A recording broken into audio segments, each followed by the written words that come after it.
Yo, what's happening everybody? King GBL here, and welcome back to a brand new Go Battle League video. Today we're going to be showcasing some fun battles sent into the channel, courtesy of ePlit. Thank you very much for sending these. We've got some pretty interesting gameplay with Galarian... I was going to say Stunfisk, and I've messed up this intro twice. Galarian Moltres... No, it's not Galarian Moltres either, it's Galarian Zapdos. This is just a fucking mess already. But yes, welcome back to the channel. We've got Galarian Zapdos in the Ultra League, and we're running double nukes on this thing, which is pretty interesting. We're going Brave Bird or Close Combat. No ancient powers around here, we're not beating. We are just going straight for the nuke every single time. I absolutely love this Pokemon, and if there was ever a Pokemon that you should use your Master Ball on, it should be this one. This thing hits like an absolute truck, and you know, you don't see it in the Ultra League too often. The opponent just lets it go. They have no respect whatsoever. In comes Cresselia, and we're going to meet it with a Walrein. Now, we don't really have an amazing answer to this, and you know, it's kind of funny actually. I was just watching a Pogo Grind video, and he was showcasing a backline with Walrein and Aurorus. So if you want to see like a more, let's say like normal team with this backline, I highly recommend checking that out. He's running it with a different lead. Cresselia is quite awkward, and you're going to see this thing absolutely everywhere. I feel like running counters to Cresselia for the next week might be a good idea. We currently have this Pokemon on raids, and I highly recommend getting yourself one if you don't already. This Pokemon is going to be exceptionally strong in the Great League, and we actually make a last second move here. I'm thinking this might be a traded Cresselia because this thing seems to be pretty bulky. The opponent shields up, and I think we might be going for a nasty farm time with Galarian Zapdos. This is going to be absolutely disgusting. The opponent's going to fire off the Grass Knot, and at that point we kind of have to swap out. The opponent, I think, might have banked a move here. We'll see later on, or they could be very close to the move. We're going to beat the first move, which I think is a good play.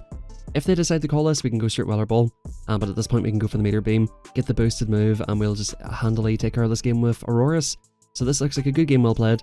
The opponents just do not respect the Zapdos, and that's basically what cost them. They kind of needed that Swampert for the backline, and yeah, that's good games, very well played. And we're seeing how strong Aurorus is as well. Do let me know, have you built that, or is that something that you're looking to use in the Ultra League? Now we have a Tapu Fini. I would say pretty negative lead overall, because of course they resist counter, and the opponent can go for Moonblast. Now they actually go straight Surf. This is not the play, because you can easily let this go, and at this point you can just fire off the Brave Bird and look to swap out. Will the opponent respect this? This is going to do an absolute ton of damage. The Tapu just lets it go, they don't give a shit, and in comes Armored Mewtwo. This thing is kind of bulky actually. It was surprising because whenever I first got into Ultra League, I didn't really understand the fact that I thought this was just like a costume, but this seems to be just a completely different Pokemon to normal Mewtwo. It's a lot bulkier and just ate that Earthquake like it was nothing. So we're going to get off another Icicle Spear on the opponent and look to hopefully get them very low and go for a farm down here. We can't really go for the farm down with Zapdos. The opponent actually does throw a move here, which is quite interesting as well. Side Strike coming through, and we should be going for a farm down here with Aurorus. We may look to go straight for the move because we don't want to eat any damage on this, which is fair enough to be honest. And the opponent actually shields it, which I'm not too sure why they would shield that, and they don't even get off a move. Does this thing run Focus Blast? I feel like it does. It probably has the same moveset. They're coming in with Tapu to get some last second damage off, so this is the easiest shield you'll ever see in your entire life. They're clearly weak to this in the back because they are not coming into anything else that is good against it. In comes Skarmory, and that's game over. I predicted that it might be a Charizard. Now, as a Skarmory, you let the first one go, because Meteor Beams are of course guarantee the attack boost, and we're going to see this boosted Meteor Beam coming through and just absolutely wrecking this thing. The opponent sees the writing on the wall there and smashes their phone, etc. And we're going to hop into the next one. Really fun battle so far, and whenever you land a nuke with Galarian Zapdos, super satisfying, and it's just one of the scariest Pokemon you can possibly look at. Whenever they're bouncing up and down, farming up, and just beating you down with counter, it's such a scary Pokemon. Now, not the most amazing lead for it here, so we will have to swap out. We're staying in here for a second, so we probably could just swap out. We have two Ice types in the back. We're forced to shield up here. I mean, we could definitely live a Breaking Swipe, but I guess we'll get the shield back off the opponent. But I don't really think you're achieving too much. The opponent seems to be getting more out of this exchange than you are. And speaking of which, the opponent is letting you get them down super low. The opponent should have insta-swapped out, and they do actually come in with a Charizard. So it could be the case that they don't have an amazing answer. They're already ABA flying, so definitely a very interesting team by the opponent, and they don't seem to have a clear answer to Walrein. Of course, these are neutral Icicle Spears, and the opponent does respect the second one, even though debuffed. So this thing may be just a big issue, which makes you think that in the back, Aurorus is going to go for a big sweep here. Definitely a Pokemon that I want to build. And I may try a similar team. I think Counter User in the front with Double Ice in the back is quite strong in this current meta, and it may be a team I look to use a little bit later on. I actually just hit Expert today using the pretty popular team now of Sandslash, Giratina, and Charizard. I've been looking for an excuse to build Aurorus, and it seems to have a little bit different play as compared to Walrein. The reason I haven't really built it so far is because I feel like Walrein is already quite good, And similarly to with Alolan Ninetales, it's one of the main reasons I haven't built that thing. Now the opponent does go for an Earthquake. This of course would look to take us out, and back in comes Rayquaza. Good games, well played. We get off this move on this thing, and we should be able to farm down the Walrein or get off a move on this as well. That's very good games, well played, and a very fun and spicy team by the opponent. The opponent's main answer to Walrein was Charizard or Walrein itself, so definitely very awkward for them there, and definitely an interesting team. We're seeing all of the legendaries, and that's why Ultra League can be quite fun at times. You do seem to see like some very interesting legendary Pokemon at times. Hopping into the next one, Galarian Zapdos versus Virizion. I would say that this is probably slightly negative, because it just outpaces you to the moves here. Now, you can actually let a Stone Edge go. In the Great League, I play this match against Galarian Stunfisk. I normally let the first Rock Slide go, and then look to do a ton of damage. And as you can see, these counters are just absolutely ripping through this Virizion. This close combat would take them out, and the opponent respects it. Now, we're going to look to get off probably another move here. And, you know, this Pokemon is a little bit awkward for a backline. They actually do come into Charizard. I think at that point you probably just insta-swap out, because you do need to keep this sort of for the Virizion. We're going to come back in with Walrein here, or actually, sorry, we're going to come in with the Aurorus, which makes more sense. You can easily leave a Blast Burn. You can easily leave a Blast Burn on this thing, get yourself boosted up with the Meteor Beam, and we're going to look to take this out, one-shotting the Charizard and getting the attack boost, which should hopefully come in very handy against this Virizion. We got both shields off the opponent. Zapdos done its job, and in comes a Kyurem. Not expecting to see Kyurem in the back. And again, another Pokemon that I'm looking forward to using. It's going to be very good. It gets absolutely shit on. It's going to be very good in the cup at the end of the season, Fantasy Ultra. That thing just got absolutely deleted off the map. And good games, a dragon is going to be legendary because nobody will ever see it again after that one. Good games, very well played. And again, Zapdos is just amazing for getting shields off the opponent. And we have an amazing lead. Regirock coming through. Look how much these counters are ripping through this thing. Now, the one sort of tricky thing about Regirock is it's so spammy. It gets a Stone Edge in 9 turns. That's basically like 4.5 counters per Stone Edge. So they do end up getting off a second one. And we could almost commit to a farm down. I think we will have to throw a move here eventually. The opponent swaps out to Articuno. We're going to get off a close combat, which would absolutely rip through this thing. They shielded. And I think at this point, we probably should just swap out. We're going to go for the Brave Bird because we do actually have the Aurorus for this thing. Which, you know, it's a very, very positive matchup for Aurorus. Of course, the Ancient Powers would add up, but the opponent's going for Icy Wind here. I'm not too sure what they're on here. Usually I think it's Icy Wind and Ancient Power as the moveset, or I think people do like to run it with a different move sometimes. So maybe it is Icy Wind as their sort of bait move. In comes this, and we're actually farming this down pretty well, so this might come very, very close to taking them out. I think that may have been a CMP on the Stone Edge. It was a CMP, and this is a little bit unfortunate. We're going to have to take the Stone Edge, but Walrein is so bulky, especially in the non-shadow, and in comes a Giratina.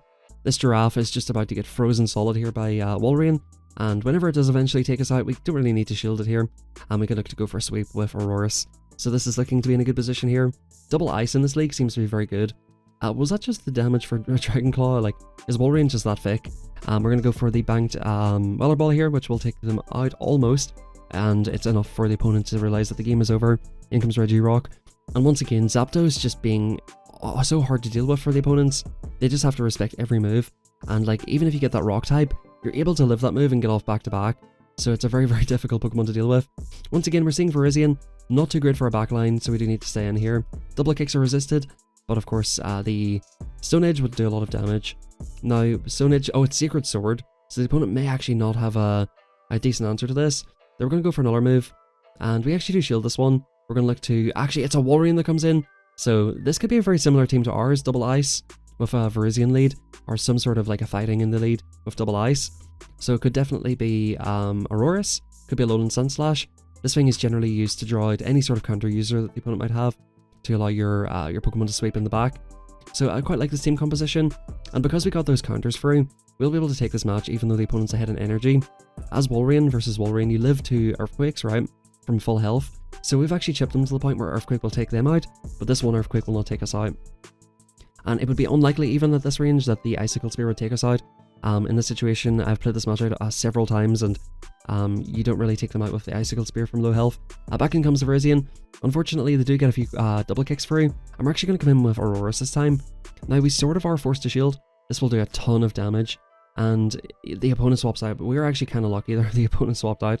In comes Zapdos, and we were a little bit slow in the swap ourselves there, so the opponent does get to the move here first. Ice Punch coming through, and we need to get a huge over farm here, or maybe look to get off a Meteor Beam. and be able to outpace to the Weather Ball. I think a boosted Weather Ball at this point will take them out. We're going for a really nice overfarm right here. Meteor Beam coming through just before they reach the move as well. And we should be able to get to this Weather Ball in time. We just about do. That one counter that went through, or double kick should I say, would have got them to the Sacred Sword, which would have taken us out. Really nicely played, and good games there. Galarian Zapdos, really, like I said, just taking shields, doing a ton of damage and scaring the opponent, and forcing them to throw moves on the Sandslash. It's definitely a very, very scary Pokemon, and if I actually do have one for Great League. I'm not going to build it for Ultra though. If I do get a second one, I definitely can't wait to use it in Ultra League, because from these battles and from what I've seen before, it definitely seems like a super fun pick, and it just is so devastating. Zapdos versus Swampert. So again, you don't really have like an amazing answer to this Pokemon. Actually, a Walrein is quite a good answer, to be fair, isn't it? So I think at some point here, you maybe look to fire up a move, and then look to dip into Walrein, right? In comes Charizard. We're going to YOLO the Brave Bird. Will the opponent respect this? Please let this go. They do respect it. Again, it is normally Ancient Power, which would look to pretty much one-shot that thing anyway. I'm not sure if it would quite... Nah, probably would from a Zapdos. Blast Burn coming through, we live that super comfortably, and we're going to go for Meteor Beam. Will the opponent let this go, or will they respect it? Let's see. The opponent does not respect that at all. They're going to come back in with Swampert. Now at this point we're boosted, and these Water Balls will be doing a lot more damage. Now I think we can probably let that go, to be fair. I do understand the shield, because you do want to get off this move. But the opponent's only going to CMP you once more. So I guess we're just getting shields down, yeah, so the opponent lets it go. I think that's the correct play by the opponent. They CMP us on the move, and leave us in a position where we can get a ton of farm. I think I would have preferred to get the farm of Zapdos there. The opponent swaps straight out, and it is a Mach. Now I think what we're going to likely do is go for an Earthquake, and maybe look to swap out and clear debuff if they go for Acid Spray, which they do, which will make the move come very close to taking us out. We don't throw a move before swapping out there, and the opponent's going to get a huge farm, so they're going to get their debuff no matter what. Now you just have to call this. Is it going to be Dark Pulse? The opponent is going for yet another bait. They should just be going Dark Pulse and forcing us to use a shield. At that range we can just live the move and just comfortably get off multiple moves, so the opponent's not really making the correct play. It's overbaiting, and that's definitely like a feature of people's gameplays that I notice quite a lot. But anyway, good games, and Galarian Zapdos, like I said, man, it looks actually really good in Ultra League. I actually might build this and use it non-ironically, because in Great League it's a little bit on the glassier side, but now that you've got it built up into Ultra League, you know, you've got that extra bulk, and again, you're just maintaining that raw damage that this thing has. And it looks like we're going to be hitting Veteran here quite soon. We're definitely playing well enough to hit Veteran, and in comes Swampert. So I think maybe you could look to go for close combat. They swap straight out into Mach, and we're just going to absolutely devastate this thing with this close combat. We're getting a shield advantage, or will they let it go? They do let it, or they do shield it, of course. And those counters is really valuable, because I don't think an Earthquake quite one-shots the Mach from full health. So getting it into Earthquake range is so nice. And they're actually going straight for the move this time. We can live the second move, we don't have to shield it. You want to keep shields for the thing. And they go for Acid Spray, definitely not the play. We're going to go for this Earthquake anyway. I guess they're getting off a dying move here, because they're probably going to come back in, but they actually shield it. So I feel like if you're going to shield it, you just go for the Dark Pulse. In comes another Acid Spray. We can comfortably shield this, I guess, at this point, and look to chip it down. Yeah, we do have the Earthquake loaded. This will take them out, and it'll put us in a very low range where like one Mudshot will take us out. We're quadruple debuffed. So they get 3 Mudshots free, and we still have a shield. We're coming back in with Zapdos, and they're going to get off a Hydro Cannon. We're going to let this first one go, which from a non-shadow won't take us out, and they cannot Mudshot us down here. Now, they get off another one. You could try to optimize energy as perfectly as possible here, and go for CMP in the next one. And we're just going to fire this off straight away. Look to get rid of the Swampert, and most likely look to sweep with Aurorus, which is perfectly fine. In comes Charizard, and in the Zero Shield, this is game over for Charizard. One Blast Burn does not KO, but this Meteor Beam is going to absolutely wreck it. Double super effective move with the fire and flying typing. And once again, like, Aurora seems to be doing really well with sweeping. Zapdos is just there in the front, putting in damage, grabbing shields, putting in big damage if the opponent allows us. And then we've got like 2 nice, you know, a nice bulky Pokemon and a good safe swap in Walrein. Walrein's always a perfect safe swap in this meta. Tons of dragons, tons of flyers like Pidgeot, Charizard. This is a very safe Pokemon. Even against things like Obstagoon, you can do a lot of damage, and the opponent swaps straight out. Now, I think we do swap straight out this time, which is good, and we do end up taking a move. Now, even if they go straight Ancient Power, we still win this very comfortably in the zeros. So we can go for a nice little chip here. This won't quite take them out, and we can even look to go for a slight overfarm as well, to make sure that we have enough for the Obstagoon. And if we can get ourselves quite low here, that means the Obstagoon won't get a ton of farm. So actually eating more moves is a good thing in this situation, because now after eating this Dragon Claw, we are super low. We're in the range for like 3 or 4 counters, and we may even get off just another Icicle Spear, just to chip it down and make sure it's not too much of an obstacle. In comes Obstagoon, yeah, so they'll get to like a Night Slash or so. but all of the moves are resisted on Zapdos. Zapdos is just a hard wall for this thing, and they're going to swap straight out. In comes Cresselia, in comes this thing. You maybe could have considered going for the move there to try and get the shield off the opponent, because this is not very comfortable. Grass Knot is super effective, and maybe you would have wanted to, you know, chip it. I don't anticipate a shield here because they know that this is Meteor Beam. They actually shield up the first one, which I think as Cresselia, they don't normally do that. This next move is going to absolutely rip through us, and I think we could be looking at our first loss here. This is very, very tough. We now go for the bait. I think that was on CMP, and I don't think the Grass Knot will not quite one-shot us, of course, but it's going to be quite tough from here on out. Let's see how much damage the next Meteor Beam does. Grass Knot coming through. Can we get this in time? We do get to it, and we are boosted. Let's see how much a boosted Meteor Beam does to Cresselia. Oh, it does quite a lot. Can we get this into a range where we can counter it? We actually CMP them on the next move. The opponent definitely could have got off another move, and they were getting a little bit too greedy with the overfarm. Back in comes this thing. All of these moves are resisted, and we're just going to absolutely destroy this Obstagoon. The opponent, if they've not seen the writing on the wall, they're going to see it now, because close combat is going to absolutely one-shot them. It would probably one-shot them from 200% health, let alone 50%. Good games well played, and that was the dream lead, and really good game well played. Cresselia, of course, can be very awkward for this team, but we just sort of done a group effort with it, and it seemed to be fine. Registeel, once again, another amazing lead. Registeel does not like to see this. We can look to CMP on the first move here. Looks like we're going for the overfarm. You know, sometimes it is a good idea to not debuff yourself early. In this situation, whenever the opponent's just using lock-on, I don't mind getting the shields off the opponent early, because lock-ons do 1 damage regardless of whether you debuff yourself or not. They let it go, and in comes a Snorlax! These licks are not going to threaten enough damage to farm us down here. Look how much health we have, they have to shield it. And we do swap out of here, looking to maintain some health. You would think that if they're coming into a Snorlax versus a loaded Galarian Zapdos, something is not right there. They go for the superpower and dip, and in comes Charizard. So, that was a little bit weird, I'm not gonna lie. I'm not sure why they would have come into that. I guess they didn't want to be forced to shield the... I mean, they shielded anyway, so like I don't think there was any benefit in that from the opponent. We can live a Blast Burn here. Even though this is Shadow, it will hurt, but it won't hurt that much, and Zapdos is going to sweep this game. Blast Burn coming through. We're going to get off this move. I think at this point the opponent has to start investing shields. They need this thing. Yeah, the opponent shouldn't have let that go. There's just nothing they can do at this stage. We can even go for a Meteor Beam. I think we probably do swap out of here quite soon, just to make sure they don't get a ton of farm. They just let it go. They realize it's game over, and that's Galarian Zapdos in the Ultra League. Really fun, man. Thank you very much for sending in these battles. Super fun to watch, and I'm super convinced that as soon as I get my hands on another one of these, I'm definitely going to build it, because whenever you're hitting those moves, lining it up with the Steel types, the Ice types, it just looks like so much fun, and if you're going to use your Master Ball on something, I highly recommend using it on this Pokemon. Thank you very much for watching. Have a fantastic rest of your day. Hit that like button, subscribe, and I'll catch you all next time for a brand new video.